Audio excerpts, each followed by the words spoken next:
In my book, Sound Sleep, Sound Mind, and on my blog, I've talked and written about the connections between intelligence level and insomnia.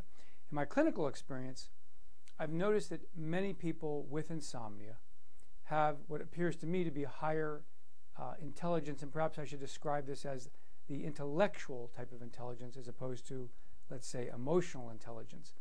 And I've found that in my clinical discussions, with my patients, that there's a pattern that arises, which is that the individual who has the insomnia has learned to rely on their mental capacity, their skill and articulation, so to speak, with how they think and how they come to decision making and making judgments.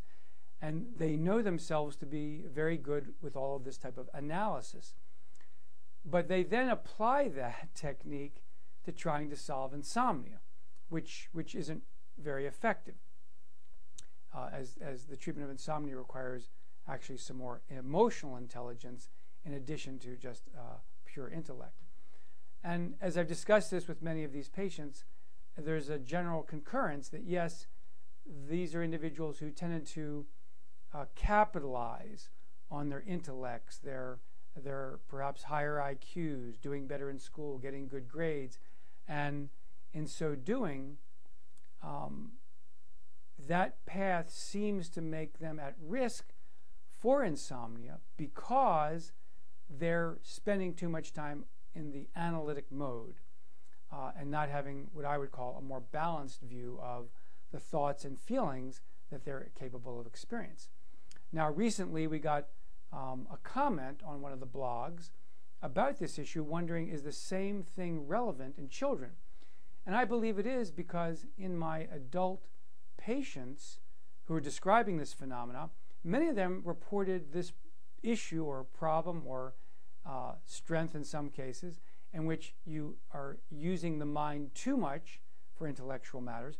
Many of my patients are reporting this happened in childhood. They actually remember that very early on in school they recognized how gifted they were, and they kept going down that pathway to utilize their intelligence. Well, and that's great, and that helps them in many other ways, but it also may have been the thing that predisposed them to insomnia, because later in life, instead of strengthening their emotional intelligence, they only felt comfortable strengthening this intellectual side of things. And think for a moment about thinking.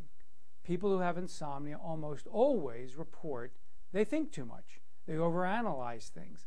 And that then would go along with somebody who is very intelligent, very smart, and has that natural capacity.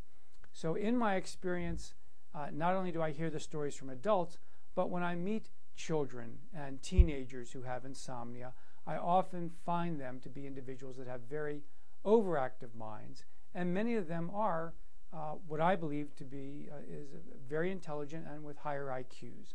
So I do think there is a connection there, and it will be interesting one day to find out if it's an actual risk factor in terms of how you can predict whether someone might develop insomnia or not.